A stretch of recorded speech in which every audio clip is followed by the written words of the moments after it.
Hi, hello! Isang magandang umaga, tanghali, hapon, gabi sa inyong lahat. Anong oras man ninyo napapanood ang video ito, tayo po muli ay tutunghayan ng ating pagbasa para sa araw po ng Lunes, March 4, 2024. At hahanguin natin ang mabuting balita sa Ebanghelyo ni San Juan, Kabanatang 4, mga talatang 5 hanggang 42. Noong panahong iyon, dumating si Jesus sa isang bayan sa Samaria na tinatawag na Sicar. Dito matatagpuan ang balon ni Jacob. Umupo si Jesus sa tabi nito sapagkat siya'y napagod sa paglalakbay. Halos katanghali ang tapat na noon, may isang Samaritanang dumating upang umigib. Sinabi ni Jesus sa kanya, "Maaari bang makiinom?" Wala noon ang kanyang mga alagad sapagkat bumili ng pagkain sa bayan. Sinabi sa kanya ng Samaritana, "Kayo'y Hudyo at Samaritana ako. Bakit kayo humihingi sa akin ng inumin? Sapagkat hindi nakikitungo ang mga Hudyo sa mga Samaritano."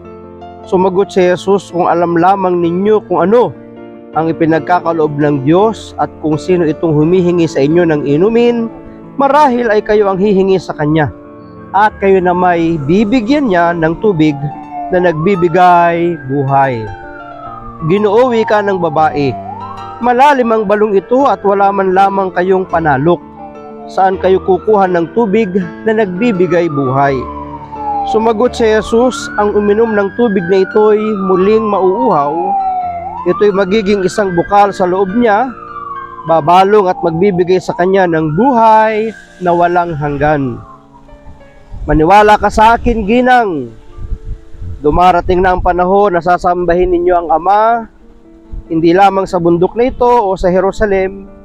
Hindi ninyo nakikilala ang inyong sinasamba, ngunit nakikilala namin ang aming sinasamba, sapagkat ang kaligtasan ay galing sa mga Hudyo."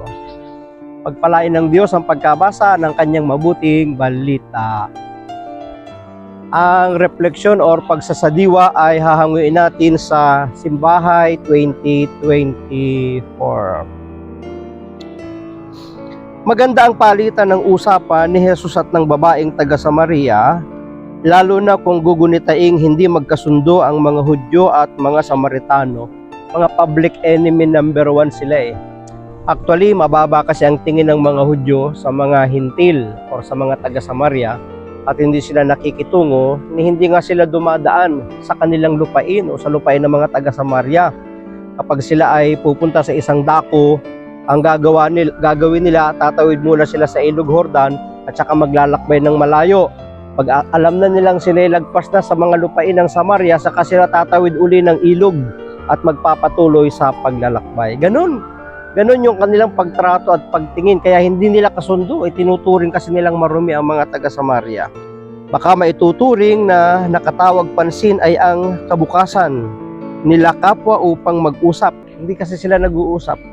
Sa ating pang-araw-araw na buhay ngayon, mainam na isiping kinakatagpo mismo tayo ni Jesus sa may balon ng ating mga pinagkakaabalahan, at sa ating paghihintay, may sadya man tayong puwang na nadarama sa ating buhay o ang pakiramdam na may hinahanap sa buhay na ito o sa sarili natin o maaaring alinman sa Panginoon o sa Samaritana, mailalagay natin ang sarili natin sa kanilang pitak at isipan, may tao ba ako na maaari kong kausapin ngayon na marahil hindi ko pinapansin, hindi dahil may ginawa siya sa aking anuman, bagkus dahil sa aking diskriminasyon o baya sa lipunan, na kung saan hinuhusgahan ko na agad ang aking kapwa."